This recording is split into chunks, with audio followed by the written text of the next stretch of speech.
einfalda svarið væri ég að selja skartgripi. Ok, það alltaf viðtækt. Ég veit það. Já. En þetta líka miklu stærra heldur en það. Ég að reyna að kenna breytta kauphæðun í raun og veru.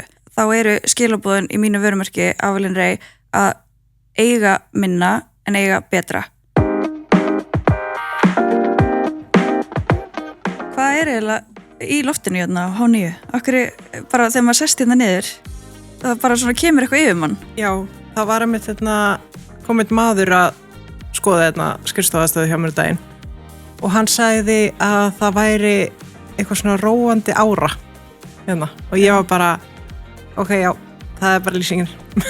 Já, ég finn þetta bara, ég er búin að eiga pínu svona tens morgun og búin að vera að flýta mér á síðustu stundu og eitthvað. Já. Svo kem ég inn og ég sest og ég bara, ok. Já, og ég held að það svona skiptur svo miklu máli hvernig maður velur húsgögnin, hvaða litiði og tóna og áferðir og svona, við og allt þetta. Já. Það skiptir bara miklu meira máli heldur en bara að það sé eitthvað trend eða tíska. Það hefur, andleg áhrif. Já, algjörlega. Maður finnur það bara með þessa fluffy mottu og bara að hafa fæturnar á svona mjúku, þetta gerir eitthvað fyrir mann. Mér langar bara að næst fáum við bara teppi og bara, eða sæng bara hérna í stúdíu. Við þurfum alltaf bara að taka þátt upp í rúmi hjá Tech, bara inn í Tech verslunni. Já, ég veit ekki, við hefum kannski ekki mikið komið inn á það, ég þáttunum hinga til en við erum með þetta í samstarfi við Tech áfram. Já. Og þau eru sköffuð okkur þessi dásamlegu húsgögn. Já, þau eru náttúrulega bara að gera stúdíóið. Já. Þannig ok, við erum óskaplega þakkláttar. Við erum það. Já. Og það er bara svo þægilegt að taka upp hérna og vera hérna. Við erum náttúrulega eyðum miklum tíma hérna þó við séum ekki að taka upp. Já, gerum það. Já. Ég bara tók 3 fundi hér í gær. Í alvörunni? Já. Já, ég trúi því. En ok, ég ætla að spyrja þig. Já. Hvernig finnst þér að vera orðin podcaststjarna? Hlaðvarpstjarna? Sko, ég er viljandi að leiða þetta einhvern veginn svolítið frá mér. Ok. Ég veit ekki af hverju, en svona, ég er ógeðslega spennt fyrir þessu, ég er ógeðslega spennt, ég elska hvað eru margir búin að senda á okkur og eru actually að hlusta. Já. En það er eitthvað, ég veit ekki, þetta er kannski eitthvað þessi sjálfsgagnrýni sem maður er eitthvað fastur, af því ég er minn harðasti húsbóndi og er mjög ég er með harðar kröfur á sjálfa mig. Þannig ég ligg við alltaf svona, takk fyrir rósið, en hann segir mér svona í alvörunni. Ég ligg við oftast með það feedback. Já. En þetta er alltaf lærdómur. Ég er að læra að hafa ekki allt fullkomið. Já, og þetta er bara sjúklega góður lærdómur. Ég ætla að hrósa þér. Mér finnst þú standaði ótrúlega vel í að vera bara pínu svona með fokkið hugafar. Já. Bara já, þetta sjónarhorn er ekki fullkomið og þetta hefði mátt verið betri lýsing en bara út með þetta. Let's go. Já, það er pínu líka skilaboðin. Þetta þarf ekki að vera fullkomið. Það er það. Og þetta verður betra og betra vonandi með hverjum þættinum. Já, ég hugsa það. Ég er búin að læra hafsjó. Já. Síðan við byrjuðum. Og þetta er alveg búið að vera upp og niður. Við erum búin að fara gegnum allan tilfinningaskalan. Og bara, þú varst á einu tímapunkti bara, ég er hættu við allt. Já, ég er alveg búin að ég segja bara, alltaf. en þetta er samt líka svo gaman að því að viðtökurnar hafa verið svo góðar. Ég veit það. Þetta er búið að vera, þetta er búið að vera geðshræring. Já. Það er orðið. Allur skalinn. Þetta var náttúrulega all-nighter þarna nóttina áður fyrstu 2 þættirnir lánsuðu. Svo er ég bara náttúrulega þakklátt fyrir fólki sem er í þessu með okkur, bak á tjöldin. Ef það væri ekki fyrir þau, bara þá væri ég örugglega komin inn á það væri verulega farnar í slag, sko. Það væri ekki þessi þáttur í tökum núna. En við ætlum að vera 2 í dag. Já. Og við erum að taka þetta upp daginn sem að 3. þáttur kom út. Já. Með Söru. Við erum búin að heldur betur fá góða viðtökur. Já. Þetta var líka ótrúlega skemmtileg þáttur, þó ég segi sjálf frá. Já, og mér finnst bara líka þessir hinir 2 þættirnir einhvern veginn þar sem við vorum 2 og svo með Davíð og svo núna Sara í framhaldinu. Þetta er svona mjög breiður skali af umræðefnum og þættirnir framundan. Þetta er ekkert eðlilega gott line-up hjá okkur. Já, og það er líka bara viðtökurnar hafa verið. Það er allt svo jákvætt, það er allir til, það er allir pepp fyrir þessu. Þannig að við erum að gera greinilega eitthvað mjög gott. Ok, þessi þáttur áttu ekki verið eitthvað sjálfsátt hvað við erum duglegar og flottar en ég meina gefum okkur klapp á baki. Aðeins. Smástund. En í dag, þá ætlum við að taka umræðefni sem að ég held að sé mjög viðandi fyrir þáttinn og svona konsepti í heild sinni og þetta er stórt og mikið hugtak sem við ætlum að ræða. Þetta er rauninni bara fyrstu skrefin við stofnun vörumerkis. Já, þetta er heldur betur stórt og hægt að fara víðan völl. Já, en við hugsuðum þetta svona fyrir fólk sem er komið með hugmynd, ekki farið af stað og þetta í raun og veru fyrir alla sem eru, hvort sem það með hugmynda, vöru, þjónustu, fyrirtæki, bara námskeið, verslun, bara ef þú ert með hugmynd og veist ekki hvar þú ætlar að byrja. Já, þá bara hvað svona, næsta skrefið. Já, bara næsta skrefið eða fyrsta skrefið. Já. Þannig að við ætlum aðeins að reyna að kjarna þetta. Já. Og þegar maður fer á stað með svona, þá er to-do-listin mjög, mjög langur. Heldur betur. Og hann getur, og hann er ekki eins og svona línulaga sem væri þægilegast. Hann er hann er svo mikið kriss og kross og það er svolítið erfitt og þá fyrir marga getur það þá bara orðið yfirþjálfandi og bara, þetta er bara no-go af því að þau eru kannski komin of langt í endan á listanum áður en þau tóku bara fyrsta tikkið. Einmitt. Og ég held að það sé það sem við þurfum svolítið að fara inn í. Já, af því að það sem við ætlum að tala hérna, það er rauninni bara grunnurinn og það er svo mikilvægt að fara í þennan grunn af því að þegar þú fer svo áfram sem að bara sé tröppugangur, þegar þú fer svo upp á næsta skref, þá verða allar þessar spurningar og öll þessi atriði sem þú þarft að haka við auðveldri þegar þú ert búin að vinna grunninn af því að þá ferðu bara þangað og spyr, passar þetta við? Akkurat. Þetta? Já. Þannig að við ætlum að reyna að svara því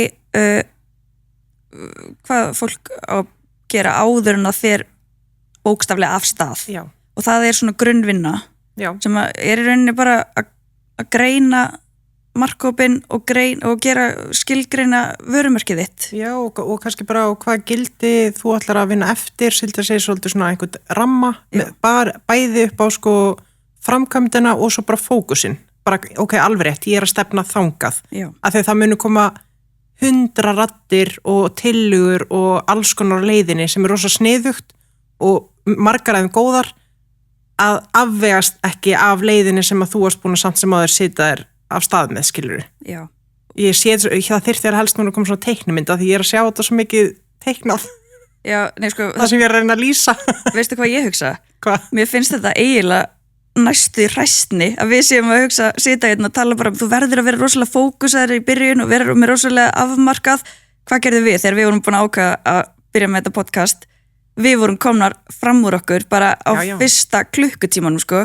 Við vorum bara búin að setja heimasíðu líka við loftið og byrja bara að koma með hérna námskeið sem við ætlum að vera með einhver tíman og eitthvað áður en við vorum í rauninni bara búin að læra á upptökugræðina sko. Það er rétt. Þú veist, við fórum svo fram úr okkur og því að þetta er líka það sem að gerist held ég. Já. Þegar fólk er svo spennt og veist, ég þekki þetta, get ekki sofið bara á spenningu og þú ert komin lengra og lengra og þetta er allt svo spennandi og gaman. Springa á hugmyndum og bara endorfinið í botni. Og þetta er besta tilfinning í heimi. Já, hún er það og það er ástæða fyrir að maður er alltaf í þessu. Já.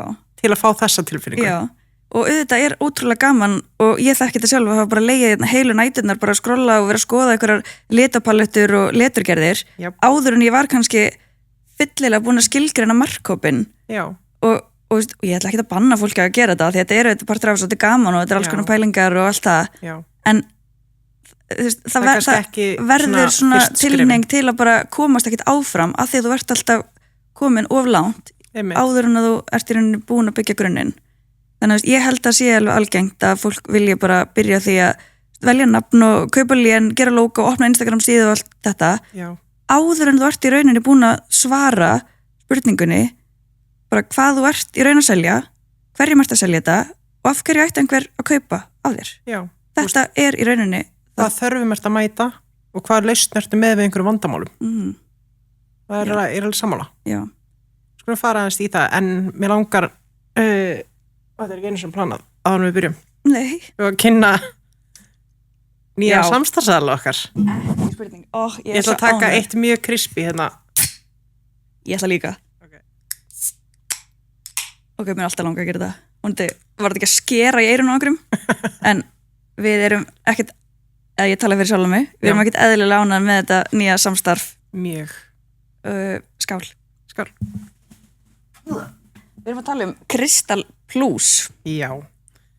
Sko, ég ætla bara í minni einlægni að segja að ég vissi ekki alveg hvað Kristall Plus var eins og hann er í þeirri mynd sem hann er í dag. Nei. Ég var ennþá lituð af gamla Kristall Plus sem var bara með sigri og svona Já, allan ekki mín típa af kristall sem ég náttúrulega bara elska bláan kristall. Já, þú ert svolítið í honum. Ég kristallkona. Jú. Nei, ég bara þegar við fórum á fundi hérna með snillingurum hérna í Ölgerðinu og þau voru að kynna þetta konsept, ég tengdi líka Kristall Plus bara við hann mjög góða reyndar en sigraða drykk. Já. En þetta hins vegar bara hreint vatn með 80 gramma koffíni, D-vitamin og zinki. Já. Og er reyna bara, og þú veist, það sem ég fíla, því ég ekki mikið í orkudrykkjum fyrir mér það svona trít, að fá mér eitt kollab, það svona trít vikunar. Já. Það ekki bara eitthvað að ég vakna alltaf dag og fæ mér eitt kollab. Nei, ég ekki. Þannig að þetta passar rosalega mikið inn í svona mitt day to day, að fá smá koffín, ekki 105 mg koffín. Já. Og þú veist, bara geðveikt benefit að það séu vítamin í þessu sömuleiðis og zinkið sérstaklega fyrir mig. Já, akkurat. Nei, ég alveg sammála, maður finnur alveg mun á að drekka drykk sem 80 mg koffínu eða 105 sko. Já, eða það ekki. Jú, og líka að því að þetta þú veist, tannvætdrykkur, ég hugsa mikið það, ég vill ekki drekka þessu orkudrykki aðalega út af því sko, svona hugsa sýrustig á tönnunum. Þannig að... Núna því að hérna... Veitu, ég með hindbyrja á ferski, hvað ert þú með? Sko, ég með kristall. Ég með blábyrja og granatepla. Kristall. Já, ég með plúsin. Einmitt. Þú ert búin að fá þér þannig ég mjög kannski ekki þampa annan núna. Nei, en hérna, það annar hann í hillunum fyrir aftæði. Fyrir ykkur sem að horfa. Já, en þetta passa líka bara svo vel við konseptið í þáttunum. Þetta náttúrulega bara skýr fókus, taka af skari, þau eru svolítið að vinna með það í markaðsherferðinni, einhvern veginn að taka skrefið. Akkurat. Og einhvern veginn, það sést. Hverjir taka skrefið. Já, heldur betur. Þannig að við erum bara ótrúlega ánægð með... Já, þetta var góður auka plús í þáttinn. Akkurat. Við sitjum hérna báðar í Lindex buksunum okkar. Rétt. Þetta fer að vera vandræðalegt með mig og Peggy. Ég fer ekki úr þeim. Ég bara búin að vera í mínum meira og minna í sumar, þannig að já, það passar eins og þess að fórum. Hvaða típa ert þú eftir með? Nea. Nea, já. Ég bara, mér finnst þess að ég er í Peggy, þær eru bara eins og joggingbuxur sko, þetta svo þægilegt. Þannig að bara vera þægilt og þú veist, einmitt aftur þeir sem að hlusta, þá sit ég hérna í bara einhverju svona halvri jógastöður líka við hérna og þú veist, ef ég í gallabuxum, það verður þannig, ég verða að vera í þægilegu. Já, bara ég ekki að fara að vera í gallabuxum sem eru óþægilegar, það bara til svo mikið þægilegum buxum að ég bara myndi aldrei. Lífið of stutt fyrir óþægilega buxur. Nákvæmlega. Þannig að við þakkum Lindex og Skór.is fyrir að vera með okkur líka og öllum öðrum samstarfsaðilum, kom kannski betri inn á það á eftir. Já. En hvernig eigum við að byrja þessa umræðu? Ég veit það ekki, þetta svo stórt. Ef það koma okkur inn í málana. Umræðefni þáttarins. Umræðefni þáttarins. Jú. Hérna, þú talar áðan, þú varst með punta svona fyrir að byrja átt að sá því fyrir hvernig þú ert að selja. Ef ekki bara byrja þar. Í raun og veru hvað þú ert að selja. Já. Hvað ert að selja og fyrir hvern? Já. Finnst mér svona, þetta er svona eiginlega sama. Þetta er ekki það sama. Ef við tökum núna bara eins og þitt vörumerki, Avelin Rey. Það er mjög gaman að taka það því þú ert að vinna í því og er náttúrulega ástæða fyrir bjóst til þetta hlaðvarp í rauninni. Þannig að ég ætla bara, þú ert núna viðmælandi minn. Case study, ekki planað, en jú, gaman að taka þetta út af því. Það er bara óslega skemmtilegt. Þannig að hérna, bara segðu mér aðeins frá vörumerkinu og hvað þú ert að selja. Ef ég svara þessum spurningum bara, hvað ég er að selja og fyrir hvern? Já. Ok, sko, einfalda svarið væri, ég er að selja skartgripi. Ok, það er alltaf viðtækt. Ég veit það. Já. En þetta er líka miklu stærra heldur en það. Einmitt. Mér líður ekki eins og ég sé að koma með hérna vörumerki og hlutverki mitt sé að selja skartgripi, af því að ég er að reyna, ef ég er að selja eitthvað, þá er ég að reyna að selja breyttan hugsunarhátt. Ég er að reyna að kenna breytta kauphæðun í raun og veru. Okay. Ég vil að fólk hugsi öðruvísi ekki bara skartgripi heldur bara almennt. Þá eru skilaboðin í mínu vörumerki Avelin Rey að eiga minna en eiga betra. Okay. Og þetta er ekki einhver tískubúla eða eitthvað svona sem ég er að taka upp hjá mér eins og ég segi bara núna, þetta hefur verið bara í mörg ár hjá mér, ég var með heimasíðu árið 2017 sem heit minimalist.is út frá einhverju skólaverkefni og það snýst ekki minimalískan lífstíl, heldur bara basically einfalda lífið og ég nenni ekki að eiga drasl, ég nenni því ekki. Nei, og ég er sammála og svo líka svo leiðilegt þegar maður ætlar að fara að losa sig við draslið, þegar maður er að fara bara að taka til heima á sér, þá maður bara, ég að fara að hendi söllu? Akkurat. Að því ég ekki að fara að selja þetta drasl. Nei. Og líka, sko, þú veist, ég búin að hugsa svo mikið þetta og þetta bara eitthvað svona sem ég ætla svolítið að einblína á og bara, þú veist, maður á svo mikið af öllu, eða flestir, en þú notar kannski bara eitthvað brot af því. Þú veist, ég alveg viss það, þú átt helling af hálsmönnum og skartgripum heima hjá þér, en þú ert kannski bara að nota 2-3. Já, en ég myndi hins vegar einmitt aldrei hendað að gefa einmitt eins og bara gullarbandið sem ég fekk frá ömmu minni. Nei, en notar það mikið? Nei, reyndar ekki heldur. En ég ömulegt dæmi. Ég aldrei með skart. Já, nei, ok, en ég bara tala þú veist, heilt yfir, ég var þannig til dæmis, Ég flúra með skartið mitt. Já, nákvæmlega. Nei, mér finnst bara líka sorglegt þegar fólk kaupir sér dýra hluti, hvort það skartgripir eða töskur eða fatnaður og það alltaf að spara það. Já. Bara, þú ert að kaupa þér flott ilmkerti, en kveikir aldrei á því að þú ert að spara það. Já. Bara þetta tvennt, einhvern veginn, eiga góða hluti og nota þá. Það kjarnin hjá mér. Já, sammála. Þannig að það svona, þú veist, ég get alveg farið dýpra í þetta en ef ég ætla að svara þessu bara svo stuttanhátt, þá þetta það sem ég að selja. Ég að selja skartgripi sem að endast, sem að þú þarft ekki að eiga mikið, þú ætti bara að eiga nokkra, og nota þá. Ok. Svo þegar við hugsaum þetta lengra, þú segjum að ég orðin viðskiptunni hjá þér og ég búin að kaupa með skartgrip. Hvernig ætlar að fá að því að þú vilt einmitt helst að fólk sé ekkert endilega að kaupa marga skartgrip, sem þýðir þú ætlar ekki að vera í magsölu, þannig að þú ætlar að fara í fáa gæðasölu. Nei, ég aðalega að hugsa sko, ég ætla ekki að vera með, þú veist, brjála úrval. Akkurat. Ég vill alveg að viðskiptavinunum mínum langi í allt sem ég að selja, en það bara ekkert rosalega mikið í boði. Fattar þú? Það ekki allir og amma að fara að vera með þetta kannski? Nei, ég að meina, þú ferð ekki, ef ég væri með fysiska verslun, þú ferð ekki inn og úrvalið svo yfirþyrmandi. Þetta bara svona færri en betri hlutir. Ok. Og þetta ekki trend-based, en þetta þú veist, klassískir hlutir en samt með svona einhverju tvisti, þetta ekki boring. Já. En þetta á að vera eitthvað svona sem að ég frekar tímalist, þannig að þú kaupir þetta og getur notað í mörg ár, þetta verður ekki bara orðið outdated eftir ár. Nei.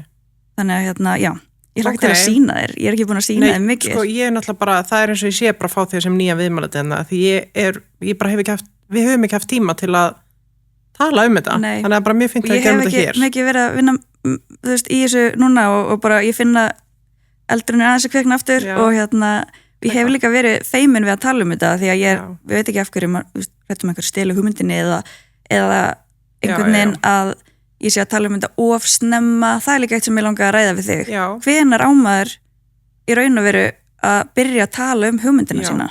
Sko, þetta náttúrulega mjög svona stór spurning, af því að það fer eftir ertu með hugmynd sem þú þarft að vera með einkaleyfi á. Þannig að þeir sem að koma með til dæmis einhverja nýsköpun eða eitthvað sem það aðgrandi eða einkennandi eða uník, þá myndi ég alltaf segja að fólki bara byrja að fara hugverkastofu bara og kanna réttindi sín áður en það byrjar að tala þetta opinberlega. En ef það komið lengra en það, þú veist, ertu þá að tala hugmyndin í heildinni eða bara nafnið eða hvernig? Vörumerkið. Já, bara, þú veist, konseptið alveg. Bara vörumerkið. Já. Þannig að sumir hafa farið og fljótt á stað án þess að tryggja vörumerkið sitt sem dæmi. Já. Og þá svolítið þetta líta svo í baksinspilin og hafa svona ekki kannað þín réttindi. Nei, ég veit það. Já. Það ótrúlega svekkjandi, en ég að hugsa þetta út frá líka sko, ég hef heyrt það frá fólki að það sé feimið við að leita til dæmis bara til fjárfesta og tala hugmyndinu opinberlega, reyna að fá fleiri með sér í lið, af því þau eru að halda hugmyndinni og konseptinu fyrir sig, af því að þau vilja, þetta svo góð hugmynd og þetta svo geggja, þau vilja ekki einhver annar taki boltan og laupi með hann. En ég held til dæmis þarna, getur við tekið punkta frá því þegar við fórum á fjárfestakynninguna. Þetta snýst eiginlega, það til 1.000.000 góðar og vondar hugmyndir. Það oftast manneskjan á baku hugmyndina sem verið að fjárfesta í. Og ég hef séð það svo oft, ég hef alveg unnið með vörumerkjum sem voru bara með brandingið upp á sko 10,5 og bara allt auglýsingefni og bara allt geðveikt. En manneskjan á bakviða var bara ekki takt. Það varð aldrei neitt úr þessu og það brendi hún í skuffu, geggju hugmynd, geggjabrand með allt bara vákvæmt og flott. Og og það vantar bara einhverja aðra rétta mannskil, þannig að þetta snýst alltaf fólkið. Já, þetta snýst alltaf fólkið Já. og þó einhver ætla að kópía einhverja hugmynd þá verður það aldrei eins. Þú einhvern veginn tökum bara öll þessi íþróttaveru merki sem eru núna. Þetta er ekki ósvipaðar vörur þannig séð en skilabóðin og einhvern veginn brandið og allt eru ólík. Já. Þannig að þið langar frekar að kaupa svartar íþróttaleggings þarna frekar en þarna kannski bara út af mannskinn sem er að selja það eða þarna kemur alltaf vissulegin alveg bara styrkleiki vörumerkja inn 100%. Og auðvitað líka mismunandi gæði í vörunu og allt það, ég segi það ekki. En segjum bara hypothetically, við erum ekki að segja þessi sama, en bara þetta væri sömu buxur. Mismunandi vörumerkja á hvoru og þú myndir velja A frekar en B. Þá er það líklegast, ég ætla að segja þessi 3 áhrifaldar á bakvið. Það er merkið, þú veist að hitt er meira trending eða eitthvað slíkt, það er kúltúrin á bakvið vörumerkið, að því að bara, og það er eitthvað sem er að verða stærra og mikilvægir í dag í marketing er að búa til ákveð culture í kringum vörumerkið, þetta snýst ekki bara brandið og svo er það fólki á bakvið. Þannig það væri eiginlega alltaf áhrif á þættinir, svo náttúrulega verð og allt það, en segjum bara að kosti það sama. Þá eru þetta 3 stærstu áhrifavaldunir á bakvið, okkur myndir velja A frekar en B. Já, og þá er það væntanlega líka þannig að hvert vörumerki fyrir sig er sennilega að targeta bara einhvern ákveðin hóp. Þú ert ekki, þú veist, að því við erum að tala um íþróttafatna, þú ert ekki að targeta sama markhópin þegar þú ert að leita til 20 stelpna og bara miðaldra kvenna, sko. Nei, og ef þú ert og ef þú væri með sama, sama varan passa fyrir báða aðla, þá myndir þú samt tala einmitt allt öðruvísi og sína allt öðruvísi visuals og allt annað fyrir 20 versus 40, skilur við. Og bara öðru sem miðlum og svona. Þannig að þá erum við kannski komin einmitt í næsta punkt, þú ert búin að skilgreina hvað þú ert að gera og þá þarf að tala um fyrir hvern. Já, og þarna fæ ég oft bara mjög oftast nær, bara mjög opinsvör að því að vilja allir náttúrulega bara ná að selja öllum oftast nær og þá er oftast bara mistökin. Já, það er bara stór mistök og fólk festis svolítið í þessu demographics, þú veist, í rauninni bara í kyni, í location, í afsaki enskuslettur, ég vinn náttúrulega bara með ensku eiginlega alltaf, þú veist, í kyni, í staðsetningu og í aldri. Það er svona oftast nær það sem að fólk svolítið festist í, en gleymir kannski að hugsa hegðun, áhugamál, einmitt, þú veist, hvernig er viðkomandi, vill það gæði umfram magn, vill það, þú veist, vill viðkomandi upplifa að fá betri þjónustu versus hraðaþjónustu. Þú veist, að fara alveg í þessar spurningar er það sem mun hjálpa svo mikið til að búa til hann skýrleika. Já, búa til í rauninni þennan customer persona sem það heitir. Í rauninni. Eins og ég gerði hjá mér þegar ég var í þessari grunnvinnu. Ég bjó bara til mannesku sem ég er að selja, eða sem er minn drauma viðskiptavinnur. Og bara allar ákvörðin sem ég geri, hún er ekki til, en ég sé hana fyrir mér og ég er bara búin að láta eiga að gera myndavinni og bara, búin að sjá fyrir mér frægar konur sem að bara, þetta er hún. Og hún hefur ekki, hún er framakona eða í góðu starfi því að hún á efna að kaupa vörðum mínu þegar þeir eru dýrari heldur en bara af Shein og svona. Og hún hefur ekki mikinn tíma á mótnana til dæmis til að vera að velja úr einhverju miklu, hún bara vill, þetta á bara að vera klárt. Og hún er kannski ekkert, ég er ekki að segja að hún sé ekki tískudrifin, en hún vill ekki þurfa að spá of mikið, vill ekki þurfa að ofugsa, bara eins og ég. Hún vill bara vera alltaf stílhrein, flott, tilbúin á stað. Bara eins og ég nenni ekki vera alltaf að kaupa mér föt og nenni ekki vera alltaf mikið, ég er bara í ykkur svona klassísku, ég er alltaf bara í gallabuxum og svörtum ból eitthvað, þar sem við sem að geggja að geta bara vera með flott hálsmenn og eyrnalokka og það finnst mér að vera tilbúin, en ég nenni ekki að vera ofugsa þetta, vera alltaf bara að kaupa mér nýja og vera, einhvern veginn, þannig að ég vil að þetta sé bara það sem bara er í hennar DNA og þetta svona gerir hana tilbúin, hún er ekki tilbúin fyrir hún er búin að setja á sig skartið og ég upplifi þetta líka sjálf, ég nenni ekki að vera alltaf að spá í nýjast, hvað buxur hvað sniða buxum er í tísku en ég bara, mér líður, ég er tilbúin þegar ég er búin að setja með þessa eyrnalokka, veistu ekki flottir? Jú, mjög flott. Já, þeir eru frá mér. Já, flott. Þannig að ég er að tísa. En sko, ok, ég ótrúlega ánum með að þetta bara klárlega rétt leið, þú ert alveg á 100% rétt leið. Já. Ertu búin að búa til svo aðra personu, að því hver sá á heimilu sem kaupir oft skart fyrir þína konu? Einmitt. Þannig að þú þarft líka að hugsa, ok, svo ertu bara með annan markup, það bara karlmenn og það verður kannski sterkasti hópurðinn. Sko, karlmenn eru stór partur af mínum, hvað ég segja, target hóp, af því að þar finnst mér líka að vera gata á markaðunum. Akkurat. Og ég kannski bara uppleistur á einhverju og bara verðum að góða einhverju allar að stela hugmyndinni, en mér finnst vanta bara svona klassíska skarkgripi fyrir kallmenn, af því það að verða meira og meira. En ég almennt að tala bara kallmenn sem kaupendur af skartum fyrir þína konu. Það nefnilega líka, af því að skart er mjög vinsæl gjafavara. En ég held einhvern veginn, það er mín upplifun og svona hjá konum í kringum, ég veit ekki hvernig það hjá þér. Ég segi bara hvað mér langar í þegar ég er að tala afmælisgjafir, jólagjafir og eitthvað, þeir eru ekki kannski að fara að finna það sjálfir. En ef það er þannig í mín tilviki. Ég held að sé yfirleitt þannig, en þá vilt einmitt, en svo eru líka, nú tala maður bara alveg út frá sjálfum sér, það líka til kallmenn sem það líka til kallmenn sem að hugsa einmitt, að kaupa fyrir mömmu sína, að kaupa fyrir systur sína, frængur, dætur sínar, konunu sína. Þetta svo mikið að leið og þeir líka þekkja og sjá, ok, Avelin Rey skarti hér, það greinilega konur sem að fíla þetta ég væri á réttur leið ef ég væri að kaupa skart hér. Til þannig kallmenn? Já. Ég þekki eitthvað. Þeir eru til. Ég er náttúrulega bara eitthvað svona gift guide fyrir kallmennina í mínu lífi bara þegar pappi þarf að kaupa eitthvað fyrir konuna sína, þá vil ég bara að koma til mín. Það er líka pínu ástæðan fyrir því að ég bjóð til þetta merki, sko, því að ég bara einhvern veginn þá ég bara með þetta, sko, bara ég vantaði gjöf, gjör svo vel. Þetta á líka einmitt að vera pínu hugsunin, sko, þegar ég vantaði gjöf fyrir bara hvert sem þá á þetta að vera gjöf sem að bara klikkar ekki, sko. Og þá þarf þú að vera búin að byggja upp þannig vörumerkja vitund hjá báðum kynjum, þótt þetta sé fyrir þína actual konu sem þú ert búin að búa til sem svona aðal markhóp. En hinir markhópinir eru kannski þeir sem verður svo mest influenced líka.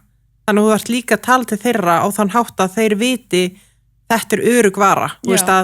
Og bara, ég tek sem dæmi bara persónulegt að ég elska að fá nudd og svona degur og þannig gjafir. Og maður minn bara veit það. Og hann keypti daginn fyrir mig hjá bara einhver merki sem ég hef aldrei heyrt Þá var ég alveg bara svona... Einhverju merki, nudd tíma? Já, eitthvað andlitsbað. Ok. Og ég var bara eitthvað svona... hvernig dattir í huga að kaupa þetta? Ég bara vissi ekki eins og þetta væri til, þessi stofa hérna. Ég bara, hvað að gera mér hérna? En þá var hann greinilega búin að vera að fá auglýsingar frá þessu merki. Ég veit ekkert hvað merkið þetta er. Ok, þetta er mjög góða punktur. Já, þannig að skipta svo miklu máli að hugsa líka, þetta markhópurinn sem á að vera með vörun sem bara líklegastu til að fíla vöruna, elskana, skilja gildin og allt þetta. Svo þarf þetta að hugsa í rauninni kaupenduna. Já, algjörlega. Og þetta einmitt, kannski svona pínu seasonal, maður getur targeta þennan hóp sérstaklega, kannski kringu jólin og svona, en svona almennt í umræðinni að gleyma ekki þessu, af því að skarkgripir eru... Þú ert alveg á réttri leið. Já. 100%. Ok, við þurfum að fara betra í þessa greiningu, ég þarf að bera margt undir þig. Já. Ok, þá erum við komið með þetta tvent, hvað ertu að selja, fyrir hvern, þannig að við erum í rauninni bara að hvetja fólk til að búa til sinn hvernig vorum þetta? Customer persona heitir þetta vist fræðilega hugtakið. Þú ert bara að búa til mannesku. Já. Og það er rauninni, og þetta getur verið einmannski, þetta getur verið nokkra mannskjur. Þannig að það er alveg hægt að ég bý bara til hópa. Já. Ég er ekki kannski endilega alltaf með eina mannesku, heldur þetta meira svona, eins og bara svona, ég bý til nokkur svona eins og síló af samfélögum, eða þannig. Svona bý til ákveðin svona kultúr.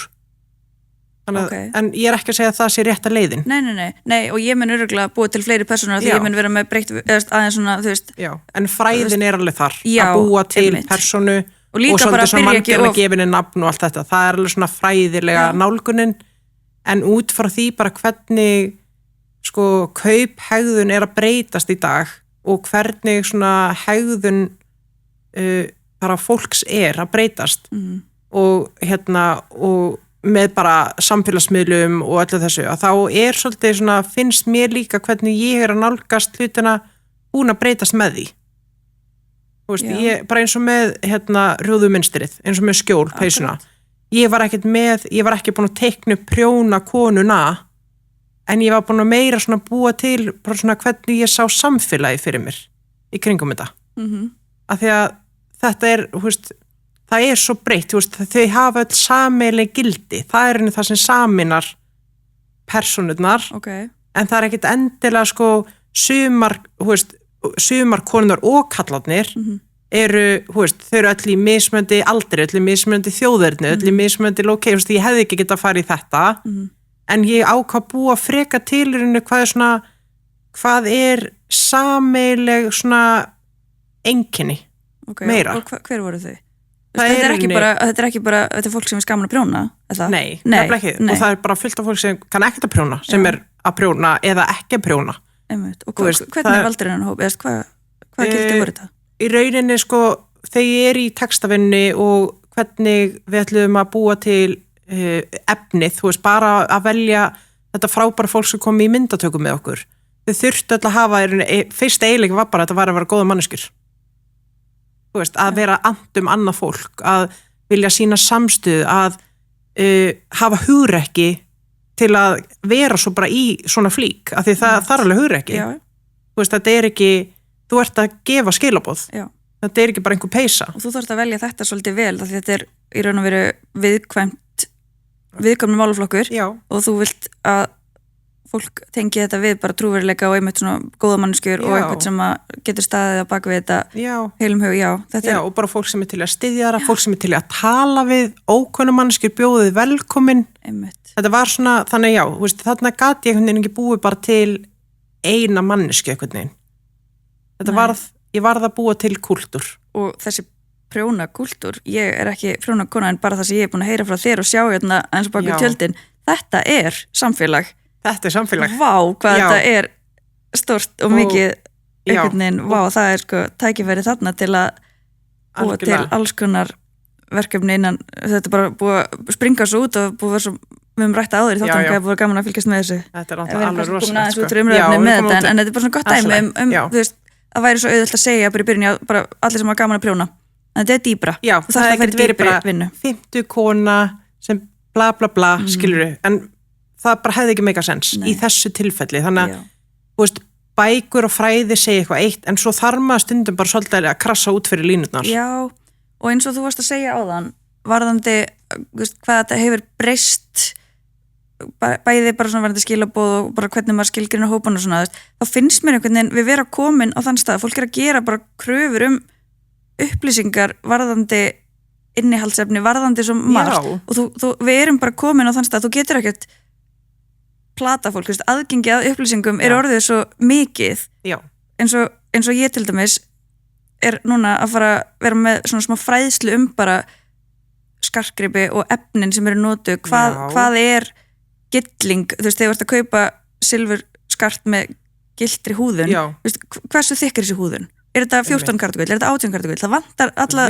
Þú þarft að taka mig svona kennslu. Ég að segja, þú veist, fólk veit ekki, ég vissi þetta ekki þegar ég fór að kafa í þetta, en þú bara kaupir eitthvað, það dýrt og svo þetta bara að byrja að flagna eftir eina sundferð. En þetta held ég að verða ekkit mikið lengur, af því að bara upplýsta kynslóðin, hvað heitir þetta, Gen Z og allt þetta, þau bara með ChatGPT, þau með Google, þau bara geta, þau láta ekkit plata sig. Ég held að við séum ekkit að fara að vera margar kynslóðar áfram með þessar dýru töskur og allt þetta dýra, því að fólk bara fólk veit núna upprunna af mörg bakvið margt að þessu. Nei, fólk veit bara að þessi 400 krónu taska ekkit úr betra efni en þessi ég held að þetta sé að breytast. Já, það það sko. Maður kemst ekkit upp með það lengur að leina, ég ekki að segja að fólk leina upplýsingum, en fólk að fara að gera meiri kröfur neytendur að vita, heyrðu, þetta er svona dýrt, af hverju? Já. Þannig að, já. Akkurat. Annað, þú veist, að það svolítið að aðgreina þig, þú veist, að hvað gerir þig einstakann, hvernig ert að aðgreina þig frá öllum hafsjónum af skarti sem til og öllum samkeppnisaðilunum þínum, það þýðir ekki að þú þurfur að vera algjörlega með nýtt konsept algjörlega með nýtt konsept, en hvernig það þarf að vera eitthvað sem að þú ætlar að hafa sem að gera þig uník. Já, og þetta einmitt sko spurningin sem ég fengi þegar ég er með eins og ég sagði þetta eru tímalausir klassískir skartgripir en flestir eru með eitthvað svona tvist, það er eitthvað sem að gera það svona auðkennandi en svo er ég líka bara með einfalda plain gullhringi og þegar einhver segir við mig, hannaðir þú þetta? Þá er ég bara það er til 1.000.000 gullhringir, bara eyrnalakkar en það er ekki neinir eins og þessir af því ég er búin að eyða ekkert eðlilega miklum tíma bara ég fullkomna festinguna, hún þarf að smetla, það þarf að vera gæði í smetlinni, pinnin þarf að vera akkurat í réttri stærð fyrst og fremst snýst þetta samt efnið En ert þú ekki rauninni samt að hanna þetta?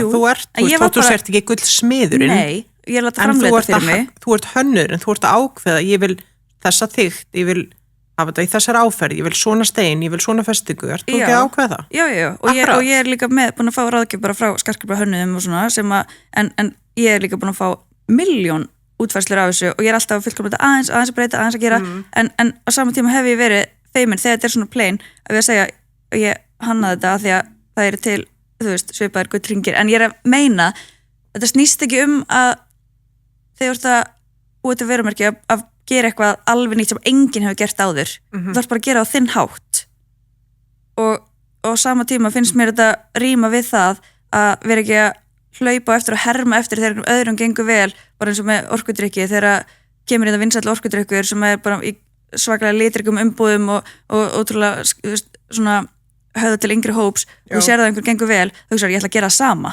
þetta er svo vinsælt, ég ætla að gera það líka gerði frekar bara akkurat öfugt bara, mér finnst þetta svo algengt að einhver fyrir að herma eftir einhverjum Já, og ég held að við sjáum það náttúrulega sérstaklega sterkt að við erum á svo litlu landi við sjáum það strax þegar að allir eru að byrja að fara í sömu áttina þú veist, það er ástæða fyrir að heimilin hjá öllum okkar eru base þú veist, en svo fyrir þetta í Ítalíu og þá sérðu allan regnbogan, allir bara með sinn stíla því það er svo auðvelt að influensa okkur að því við erum svo nálægt hvort öðru það er svo stuttabóðurleiðir það er svo auðvelt að hafa áhrif sem er kostur og galli að sjálfsögðu og ég er eiginlega ekki að tala þetta út frá trendum þú veist, auðvitað er alltaf bara einhver trend og eitthvað vinsalt hverju sinni, skráir litir og allt þetta en ég er að tala bara þegar þú ert að byggja vörumerkið að þú þarft ekki að finna upp hjólið ég er ekki að finna upp hjólið með að fara að selja eyrnalokka og hálsmenn en ég er að selja allt öðru sér konsept og einhvern veginn þó að ég sé að fara inn á markað sem er alveg vel mettaður þannig séðust það vantar ekki skartgripa merki á Íslandi en það er ekki með sama koncept að ég og þetta sem ég er að gera er ekki að því að allir hinn eru svo glötuð mér finnst bara fullt af fólki vera ekki bara geggja hluti en það er líka, hann er eiginlega ekki mettað það er alltaf pláss og það er bara spurning hvernig þú ætlar að taka plássi ég sé gataðna það sem ég ætla inn en bara flott að allir hinn það er einhverjir sem eru hérna í lágum verðflokki bara fyrir þá sem að vilja það er einhverjir hérna í mjög dýrum flokki, bara guldsmiðir og bara sem að eru hærra en ég ætla að vera hérna á milli, ég ætla að vera með góð gæði aðeins hærri verð en svona meðalverðið en sumir velja hérna niðri, sumir velja hérna en vonandi eru margir sem að vilja vera hérna á milli þannig að já, það er bara þú þarft líka einhvern veginn að finna þér þitt spott þannig að já, þetta er vonandi fólk að glósa hjá sér bara Já, ég vona það auðvitað snýst þetta líka manneskjuna bakvið merkið Allsjálfsög og ég ákvað bara að vera mjög opinn með mitt og ég er auðvitað núna að gefa upp bara fullt af upplýsingum áður en ég er rauninu búin að opinbera vörumerkið mitt en þetta finnst mér svo skemmtilegt að sjá bæði finnst mér fleiri og fleiri íslenskir frumkvöldar og fyrirtækjaeigendur vera að gera þetta sína baku tjöldin og þetta er það sem fólk vil sjá og þetta er bara absolutt þegar að Kim Kardashian var að byrja með Skims þá í rauninni þróa hún sko eiginlega heila vörulínu með fylgjendum sínum það var alveg ótrúlega gaman að sjá þetta og ég alveg bara tók virkan þátt það var bara hvort fílaru þennan lit og það var bara poll í Instagram story hvort myndir vilja svona stretch eða svona stretch hvort finnst þér flottar á manneskinni þetta eða þetta sniða þetta, svona saumar hinsegin saumar hún þróaði alla vörulínuna, kannski ekki alla en stóran hlutaði með fylgjendun sínum ok, gaman að setja sig frá þessu og þá ætla ég með núna á opinbera eitt sem ég ætla að gera, ákvað fyrir löngu ég ætla að gera svona testgrúp Ok, það mjög snill wear test Já, og núna ég búin að nánast fullkomna loksins 3 vörur ok og ég ætla að byrja bara á því að panta kannski 30 stykki Já, og ég ætla að gefa, ég ætla bara að velja svona kannski 20 manna úr Má ég taka vera eða með?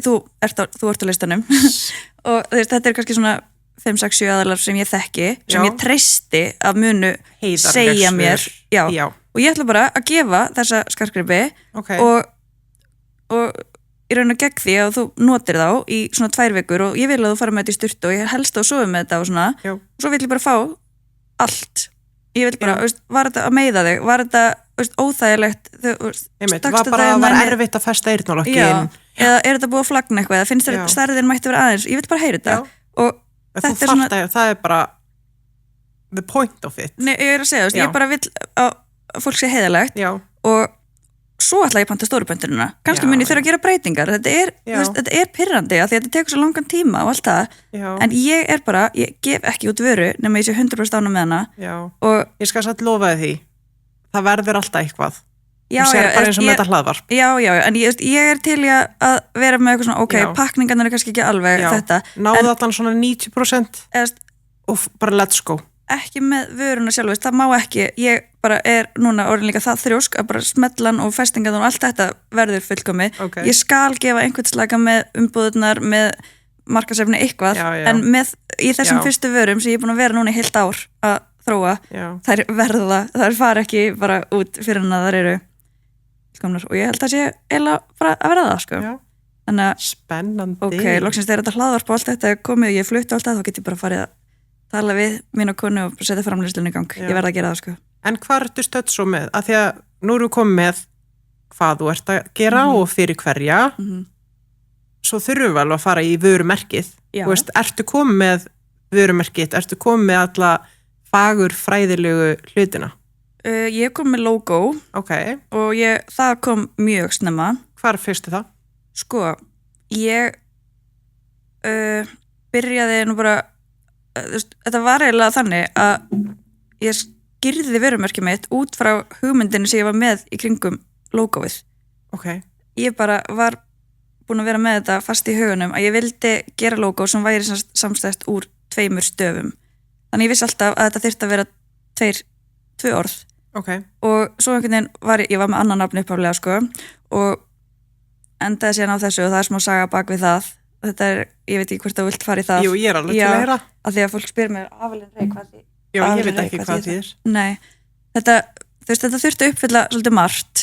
Þetta þurfti að vera bæði hafa einhver íslenska tengingu og ganga erlendis af því ég er að hugsa stórt og þetta þurfti að vera 2 orð til að Já. geta verið með logoið og þetta þurfti að hafa, mér langaði að hafa svona einhverja tengingu við skart, eitthvað svona sem að glitrar og það er semst Rey, það er bara Sunshine Rey Já, geislinn, já. hann svona glitrar og Avelin, það kom til mín á svo skemmtilegan hátt þegar ég var búin að vera að velta þessu fyrir mér fram og tilbaka og var með annan nafn í huga sem ég var samt svona aldrei almennilega ána með Ok, en svo fór ég bara í grillveislu fyrir ári síðan, svona fjölskyldugrill í Guðmundalundi og þar kom frændi minn, hann Arnar, landsliðstjálfari í fótbolta Ok. Gunnlaugs, með litlu dóttir sína sem að heitir Avelin ó, Og- sætt mér hef alltaf fyndist þetta bara svo fallegt nafn Já. og einhvern veginn, hún er svo mikið krútt og mikið dúlla og einhvern veginn bara þegar ég sá hana og ég sagði eitthvað svona hi Avelin og ég bara, ok, Þetta er of nafnið course Já.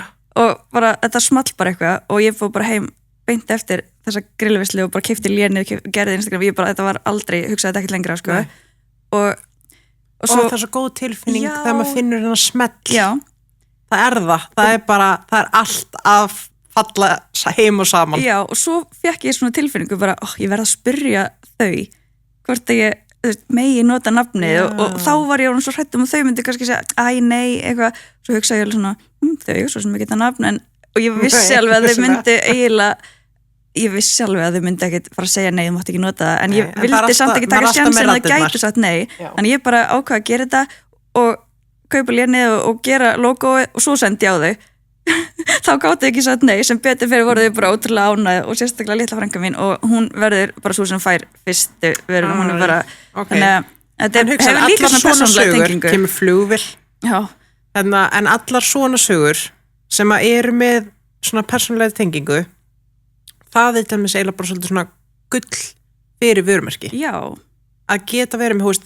eins og vörumerki sem hafa langa sögu, langa fjölskyldusögu sterka fjölskyldu tengingu skemmtilega, hvernig nafni var til, allt þetta er það sem náttúrulega kveikir í tilfinningum og það sem við viljum helst ná í öllu saman þessum hafsjóf auglýsingum og efni sem við erum að sjá á sekundufresti að leið og nærði einhverju dýpri tilfinningarlegri tengingu við aðra mannsku með eins og svona sögu það er alveg eitthvað sem þú getur ekki sett pening á.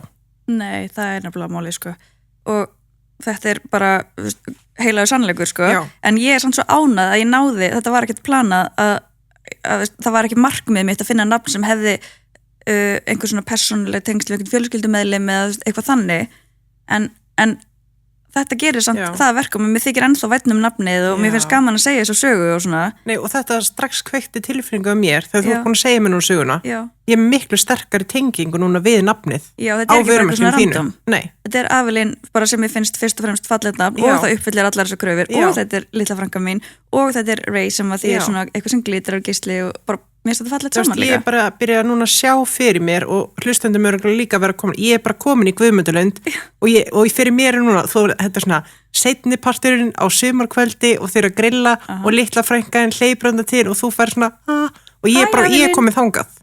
Skilur, bara því að heyra því að segja þessu sögu. Þannig að fyrir þá sem eru að stofna vörumerki, ég er ekki að segja að allir með einhver svona crazy frábæra sögu en þú sér bara eins og vorum að tala um það í Orden og þú varst að segja mig frá þeim þau kynntust bara í janúar en einhvern veginn sagan þeirra er það sem fær mann til að halda með þannig að það á að segja meira sögur það á að sína meira frá behind the scenes, hvað er að gera bara erfiðum kvöldum sem taka erfiðar ákvarðanir sem þú ert að vinna langt frá eftir og þú ert að pakka inn einhverjum pökkum og þú ert bara eitthvað fastur í haustum að þér leið og allt þetta kemur og ég held að þetta sé stór ástæð fyrir því að dóttir Skinn er til dæmis með svona mikla farsæld er að því að Helga Sigrún hún er bara búin að opna sig hún leifir öllum að fylgjast með það bara þegar hún er búin að óvart senda á, ég veit ekki hvað marga einhvern tölvupost skilur og hún er bara crap. Nei, það er þetta, hún er ekki bara að sína þegar það gengur vel. Hún er ekki bara að sína bara hvað er gaman, af því það er fullt gaman og svona, en guðmengur hvað er líka margt erfitt og leðilegt og hvað maður veit ekki og einmitt svefnlausar nætur og svona. Sína það líka, ekki vera bara með einhverja hvað allt er erfitt og leðilegt, bara sína allt. Og það er það mannlega og við viljum sjá að því við erum byrjað að fá svo mikið efni sem er svo tilbúið, sem er svo yfirbóðskent, sem er svo fullkomið.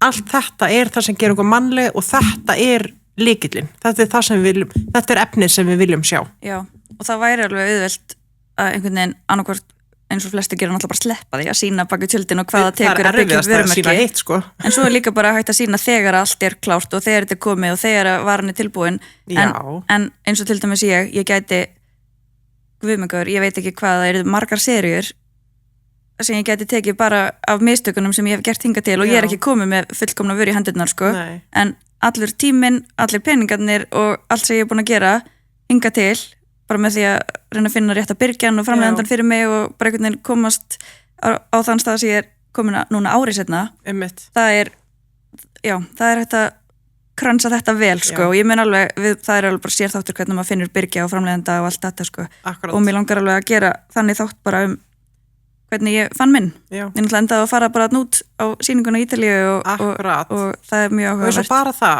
að þú varst bara tilbúin til, þú varst búin að finna sýningu þú varst tilbúin til að setja peningi að fara á svo sýningu, taka áhættuna, kannski hefði verið algjört flopp og þú hefði verið bara frábært, ég er búin að eyða öllum þessu pening, eyða tíma mínum að fara á svo sýningu, en það er líka þetta, taka þess að bæði ert að hlusta á innsæðið og þú ert að taka líka mega hugrekki skref, þú bara kannski sér það ekki akkurat þá. Jú, þarna var ég líka bara búin að vera í marga mánuði að fara hina leiðina, að panta alls konar pröfur og vera í samskiptum við fólk bara, einhver fólk út í heimi sem ég vissi ekki, mér fannst bara betra að fara á staðan, hitta fólki, sjá vörurnar og ég var líka bara með hluti, ég vill svona. Akkurat. Og það var bara miklu effektira að fara en fyrsta daginn þá bara var þetta svo yfirþyrmandi og þetta var svo risastórt og ég var bara einhver einarna stelpa frá Íslandi og þetta voru allt bara eitthvað fólk frá risastóru merkjum, risastóru byrgjar og margir sem ég talaði við sérstaklega þessi ítölsku framleiðendur voru bara til hvers hafa ég talað við þig? Bara frá Íslandi nei, við erum að segja bara hérna, þú veist, og fyrsta daginn þá kom ég upp á hótel og ég var bara ok, voru þetta mistök að koma hérna ég veit ekki hvað er að gera hérna, gekk ekki fyrsta daginn. Það er mjög auðvelt að bara herru, ég ætla bara að panta mér hérna á hótelið og vera bara hér. Já, ég hugsaði bara, ok, ég er þá allavega að læra hans á þennan heim og ég fæ einhvern innblástur og ég sé hvað er í tísku, en ég er allavega örgulega ekki að fara að finna framleiðendan, eða ég var alveg komin þangað, ég var buguð fyrsta daginn. Það vantaði Davíð inn með jákvæðnis. Þannig að hann fór kvöldið þegar ég var búin að þramma þarna í 12 tíma eitthvað, þá var smá buguna því ég var bara, shit, í hvað er ég komin, en svo bara gerðist töfrar daginn eftir og bara alltaf ræðast upp, þetta er náttúrulega fáránlega saga þetta var bara manifesti 700 þetta veldi hvernig þetta kom til. Ég verði nú bara að fá þessa konu sem ég kynntist þannig úti bara í viðtal og ég bara, hún er bara orðin svo góð vinkona mín og þetta er bara, þetta er ekki saga, það er sérpartur. En ok, á þess að þetta snúist allt mig og svona, þá var þetta... Mér finnst þetta búið mjög gaman að taka þetta svona. Þú veist, eiginlega búin að vera bara viðmælandi minn í þessu öllu saman. En sko vanlega það sem ég myndi svo spyrja næst væri, hú veist, einmitt út frá því bara, hú veist, bara hvaða logo ert með, hvaða litapaletti, það er það sem ég myndi spyrja mína viðskiptavinni og, hú veist, út í allt þetta og svo í rauninni bara hvernig tónn og skilaboð við erum með og hvernig við erum að fara að tala til annarkvort ákveðna persóna eða ákveðna hópa eða bara almennt, hú veist, er þetta, hú veist, hver eru gildin og allt þetta, hú veist, er það að tala, er það að nota emojis eða ekki, hú veist, þetta er það sem ég myndi fara í út frá marketing hlutanum. Og þetta er rauninni vinna sem ég og pínu eftir, Ég kom með logo og allt það og þau eru bara í einföldum, þau eru bara í útgáfi svörtu, hvítu og gildu. En ég er ekki komin lengur en það. En ég er alveg búin að eyða mörgum kvöldum í að skoða leturgerðir og allt þetta en svo poppar upp hjá mér einhvern veginn ég þarf fyrst að klára þessi grunnatrið ég er ekki komið umbúðurnar til dæmis Nei, einmitt, þá er bara mjög gott að vera ekki búin að Nei, þú veist, ég þarf samt að ákveða litapalettun og letur áðurinn fyrir umbúðurnar en þú veist, þetta einhvern veginn ég get ofhugsað þetta svo svakalega en á einhvern tímapunkti þá þarf maður pínu bara fuck it, þú veist, ég get alltaf breytt leturinn setna en ég get ekki látið þetta stoppa mig í að vera að panta umbúður að því ég er ekki búin að fullkomna litapalettina eða ég er að velja á milli einna 3 leturgerða. Þú veist, þetta er svona einhvern veginn, þú veist, maður þarf stundum bara pínu að ekki gera bara eitthvað. En þetta minnum alltaf á þegar ég var að tala við Vilmu inn í fyrstu seríunni. Já.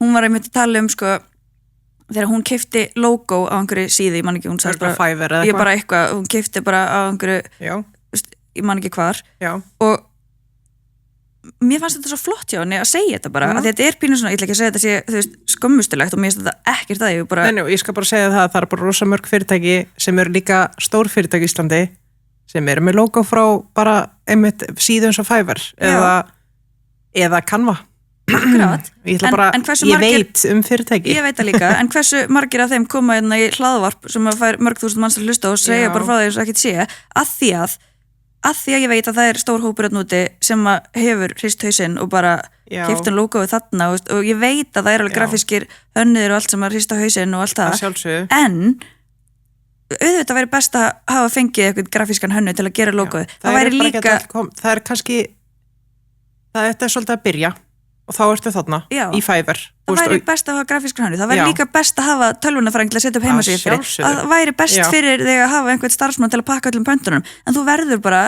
að velja í hvað þú ætlar að eyða peningum og í hvað þú ætlar að spara þannig að mér fannst þetta bara svo gott hjá henni en og svo má ekki að gleyma það eru líka til ég hef reyndar ekki áður keypt af Fiverr en það er bara mjög vinsæl síða en svo er til eins og bara hvað heitir hún Þetta er bara freelancers.com Upwork, freelancers, það er til hann marga síður þá ertu með í rauninni hönniði sem eru einyrkjar sem eru að taka bara, þú veist, minna fyrir.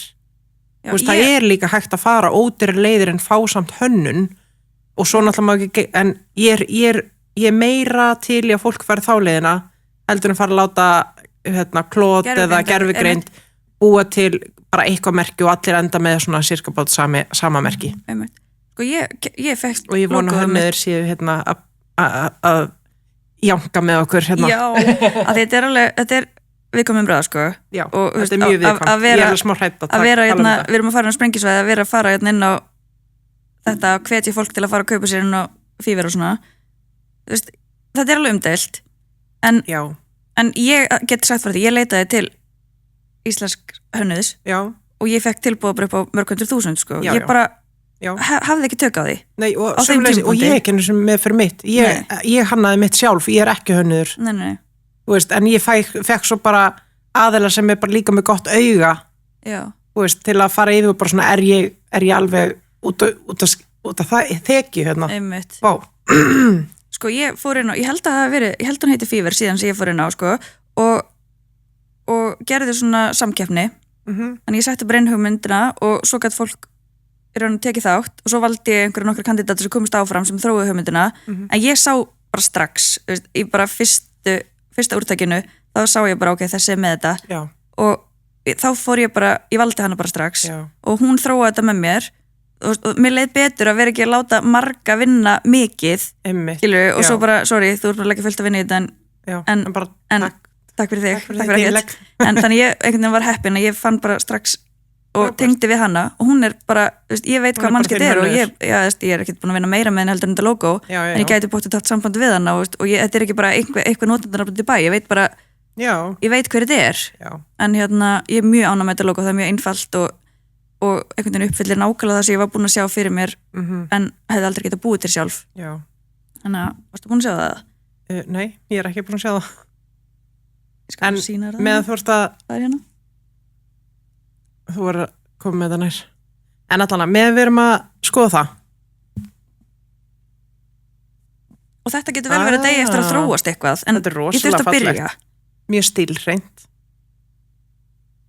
það er mjög mikið þú eða það ekki? Jú. Ég einhvern veginn bara það er bara mjög fallegt ég er ótrúlega ánægð með þetta en ég er opinn fyrir þróun á því ég sé alveg fyrir mig líka bara mynstrin og annað sem við getum gert í markasefninu með við getum gert rosalega búið til alls konar skemmtilega mynstur út frá því hvernig sveiðnar eru í merkinu mjög skemmtilegt það er gaman líka að hugsa vörumerki út frá því hvernig getur notað það annað en bara sem merki þegar þú ert að auglýsa vöruna heldur líka hvernig getur nýtt þetta í efni með já, og ég vil grafa þetta logo bara í merki með hann eða svona æðna sem hangir þarna þegar maður er með svona framlengingar á hálsmunum og svona þannig að það verður svona auðkennandi sko. Já, skemmtilegt þannig að það eru pælingar á baku við þetta og allt það en það er svona pínu það sem maður fer í þetta er svona eitt af því sem ég fór fram úr mér með en, það munu allir alltaf vera og það er bara, það er engin að fara ekki fram úr sér í þessu og þarna fyrir líka svolítið eftir þú er greinlega með sterkt auga þú hugsar út frá visual hlutum það er ekkert allir með þá eiginleika þannig að svo er kannski annar sem er ótrúlega sterkur í tækni og fyrir bara að kóða yfir sig eða eitthvað skilurðu eða mjög sterkur í að hugsa fjármálin sem er eitthvað sem að ég bara ég er alltaf bara nenn ekki að spá í sko ég er náttúrulega bara Guðs lof fyrir payday bara ef þeir væri ekki með svona einfalt kerfi þá veit ég ekki alveg hvernig minn rakstur væri sko nei, einmitt og þetta er einmitt það sem ég er að ætlaði að koma inn á varðandi það að í framhaldið að því sem þú ert að segja ég er með sterkt auga í þessu og ég bara hef gaman af þessu og þessu svo verði ég líka að geta viðurkennt þetta er ekki minn sterki eiginleiki að einhvern veginn hugsa viðskiptalega hlutar sem er risastór partur af þessu þar þarf ég bara að fá ráðgjöf og þetta er bara varðandi bókald og þetta er varðandi verðlagningu og bara allt þetta að því að þó að mann langi að gera allt sjálfur og gera allt þá einhvern veginn ég held að sé ekki til svo manneskja sérstaklega sem er ein að stofna fyrirtæki sem að uppfyllir bara og getur verið góður í öllu og mér langar frekar að bara geta borgað einhverjum til að hjálpa mér ef ég er ekki með einhvern bara á kantinum skilur sem að gera frítt þá vil ég frekar bara geta keypt mér ráðgjöf og einbeitt mér þá að hinnum hlutunum Akkurat. og ég held að sé líka margir sem að vilja gera eitthvað en eru kannski bara alls ekki sterkir í markasetningu eða eitthvað og geta þá keypt sér ráðgjöf. þá ráðgjöf. Já, en því svo það líka annað. Það var margir komið til mín, bæði þegar ég var á stofu og þegar ég var hér, bara sem náttúrulega hefði ekki efna á að vera á auglýsingastofu. Það náttúrulega bara stór kostnaðarlegur í sér öllu að þú þarft að koma vörinu út og skilabóðunum út að þá fara með fólk að reyna að gera þetta sjálft og því miður þá bara eru kerfin orðin það flókin að það bara orðið mjög erfitt en hins vegar þarf ekki alltaf að fara sko alla leið og aftur núna, þetta líka smá hættusvæði, ég ætla heldur ekki að ef þú hefur efna á stofu þá auðvitað fyrir stofu og það borgar sér alltaf margfald tilbaka að því ég líti á þetta sem fjárfestingu en ekki kostnað. Þú ert að bara fjárfestingu þú að kemur tilbaka. Ég hugsa það líka þannig. Ef þú setur 1.000.000 í markaðsefni þá færði það tilbaka margfald. Og það góða í dag er að þú getur séð það miklu fyrr ef það er að skila sér tilbaka eða ekki. Já, en þetta er bara eins og með þarna grafíska hönnun. Það væri geggjað ef allir getur farið bara fyrir grafíska hönnun. Það væri geggjað ef allir getur farið til stóra stofurna. Já, en núna í dag er bara líka markaðsheimurinn að breytast það. Það er komið fullt af einyrkjum. Að fara þá kannski til að byrja með til einyrkja, biðja viðkomandi segjum bara með það takmarkað efni, eða það takmarkað budget, fáðu ráðgjöfuna, keyptu ráðgjöfuna, láttu sitja upp fyrir því planið og í rauninni bara, hvert þú ætlar að stefna og hvernig, hvaða hópa, mögulega bara sitja upp fyrir því ef þú ætlar að vera samfélagsmiðlum sem dæmi, eða bara sitja upp birtingaráætlun að hvaða útastöðum þú átt að vera, því þau eru með aðganga miklu stærra gagnasafni á bakvið hvað er að virka á hvaða stöðum út frá hvaða markkópum að kaupa þannig ráðgjöf fyrst. Það hjálpa þér að búa til stefnu upp á fáir hennar skýrleika og fáir miklu meira út úr þessu litla féði sem þú ert með úr að byrja. Í staðin fyrir bara svona... Í staðin fyrir að gera bara eitthvað og vona að besta. En svo, ég held til dæmis, ég náttúrulega er í þessu alltaf daga, ég held til dæmis að flestir vissu að ef þú ert með Apple 12 og ert að bústa, þá tekur Apple 30% kött af byrtingafjörinu til sín. Ég vissi það ekki. Ok, já. Þannig að það er svo... Ef þú ert að geta bústtakkan á Facebook. Ef þú ert að geta bústtakkan, þá getur strax hent 30% í burtu. Þú ert að tala bara að þú ítir á bústtakkan en ferð ekki gegnum metakerfið. Er það líka þannig þá? Já, ef þú ert bara inn á Facebook, ítir á bústtakkan, þá ertu að borga Apple 30%. Ok. Já. Ég vissi þetta ekki. Ég þarf að double check hvort sé ekki glant þá ég segi eitthvað vitleysu. Ég hef ekki heyrt þetta sko. Já. Þannig að þetta er mjög góður punktur einhvern veginn að yes, 30% service fee það er ennþá í gangi þannig að ef þú ert með iOS app ert með iOS kerfið 30% er líka alveg mikið sko. Það er bara helligs peningur fyrir þann sem er að byrja skilur. Þannig að það skiptir máli ég myndi frekar þá kaupa 2 tíma í ráðgjöf fá 2 til 4 tíma ég held að gera slítið á 2 tíma 4 tíma, segjum 4 tíma í ráðgjöf, fá bara ótrúlega góðan ramma, góðan skýrleika og stefnu jafnvel láta setja upp fyrir þig einhverja herferðir og þú svo ert bara að setja auglýsingarnar inn í þær herferðir skilur. Já, akkurat, ég er bara að kenna þér á kerfin eða jafnvel bara aðstoð við þessi fyrstu skrif sem við erum að tala bara að móta markkópin og hver þú ert og hverju þú ert að selja. Það er einmitt í þessum 4 tíma sem ég voru að hugsa. Já, einmitt. Því það er náttúrulega það fyrsta og svo ferðu að targeta. Já, en má ég hoppa inn í bara einn okkar vinsalasta lið sem að er æðibiti þáttarins. Heyrðu, það er heldur betur komin tíma að æðibita. Viðtökundum við æðibitunum er náttúrulega búin að vera held ég bara skemmtilegasta. Heyrðu, það er svo margir búin að segja við mig að þetta sé uppáhaldsliðið þeirra í þættinum. Já. Ertu búin að heyra líka það? Já, bara sama. Það eru bara allir bara, heyrðu, ég er spennt að heyra næsta æðibita. Ok. Þannig að það er rosa gaman. Og ég tek undir það, ég er spennt, við náttúrulega segjum hver annar aldrei. Hver annar ekki. Þannig að ég er spennt að heyra hver æðibiti vikunar. Já.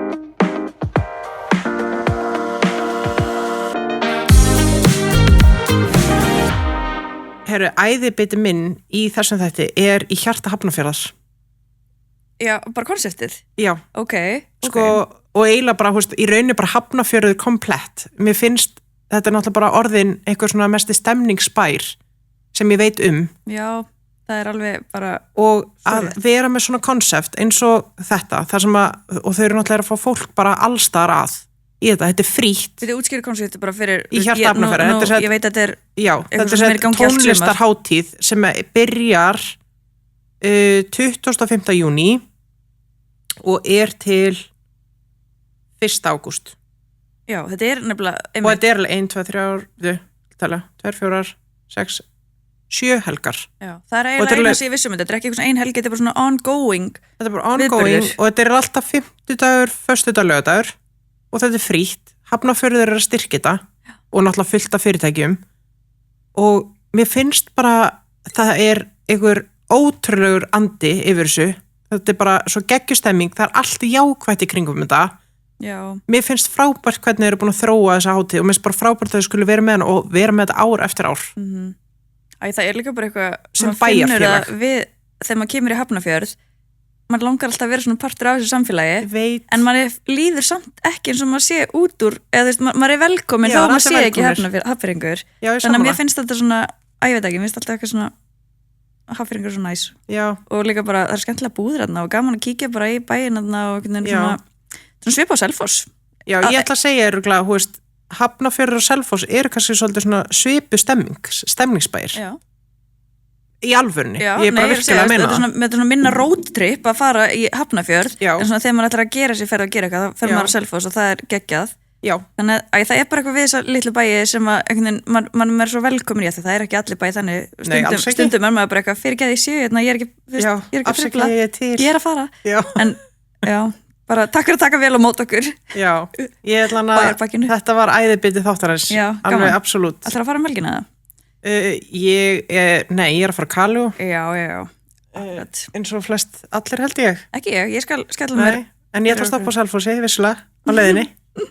Ég keypti mér sem sagt í hittifyrra, keypti mér í búðinni á Selfossi sem heitir Motivo.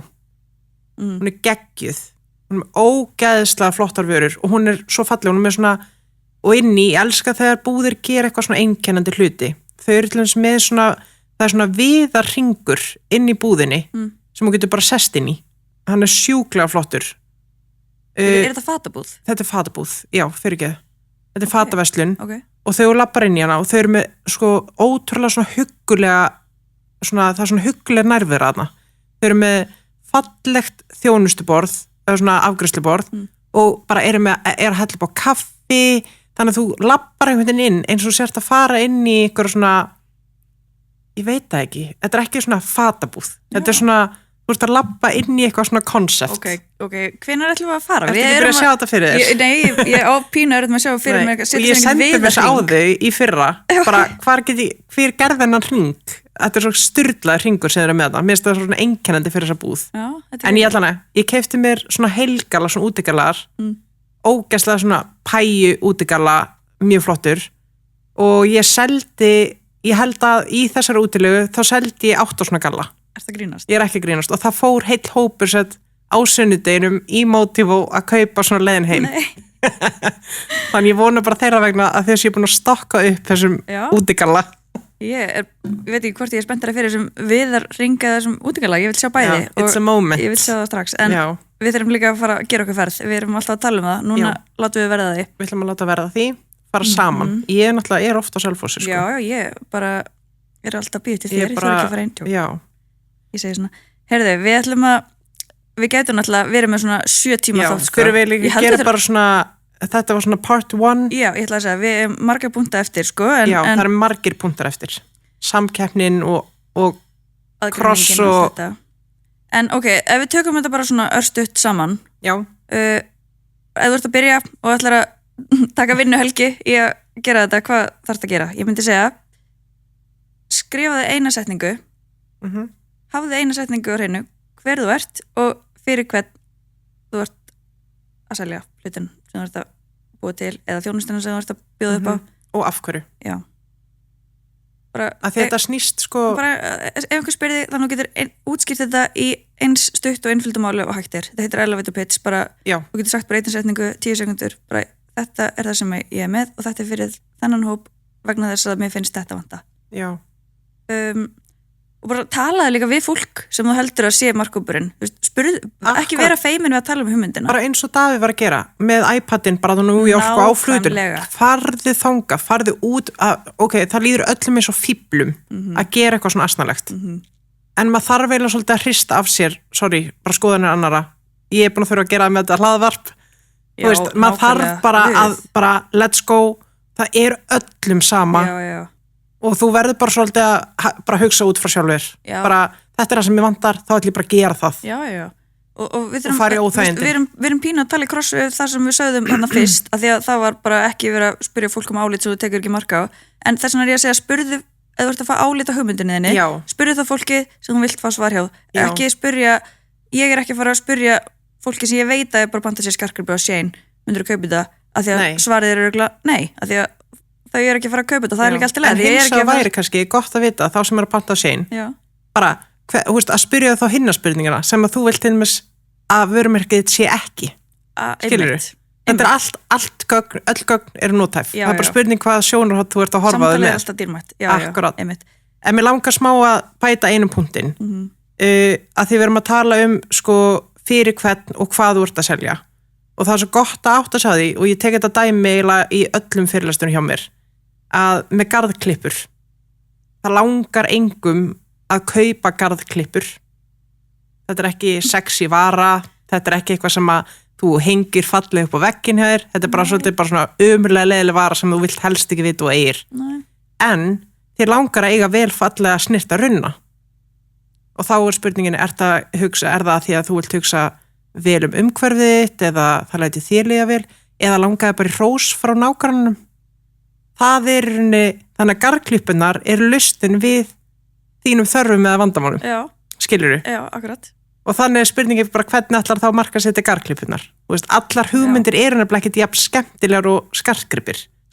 er svo fallir, þeir eru glitrandi og þú getur búið við þetta og svona, svo eru bara sumir með ótrúlega hugmynd sem er rosalega góð en hún er kannski ekki, hún er bara frekar leiðileg að það er að hugsa hvað gerir lausnin, skilur við, fyrir hvað er hún að leysa selja vandamálið, eða lausninu við vandamálinu þetta er garðklippur frábært dæmi, mér þetta líka í hug bara þvottasnúra akkurat, eitthvað svona sem að það er engin æstri að fara að kaupa sér þvottasnúru sko. En það er allir spenntir fyrir því að allt sem getur aðeins einfalda lífi við þvottin einhvern veginn skipulagið í þvottahúsinu að selja það þá frekar hugsið þetta aðeins lengra hugsið sko í alveg fram í hvað er virkni hvað gerir hún hvort sem að sé hvað öðrum finnst viðkomandi við vöruna sem er með hana eða hvað hún gerði eða bara hugsið þetta aðeins lengra að selja hælaskó að vera ekki bara að vera með svampbotnin eða svamp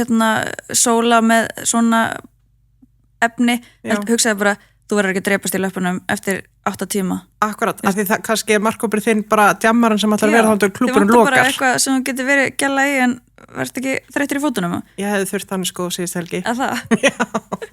Hvað, Það var rosalega gæsun í gangi. Ok, ég er að fara á morgun og ég ætla að vera í mínum þægilegu en gælulegu skóm frá Skór.is. Ég hef engar áhyggjur. Nei, ég var með í töskunni og þetta eru mín stærstu mistök sumarsins. Þannig að þú þetta heyra auglýsingu bara ert að fara út á lífið, þarftu þægilega skó, ekki eitthvað ekki enda á tánum haldandi á skónum að þeir eru svo illt.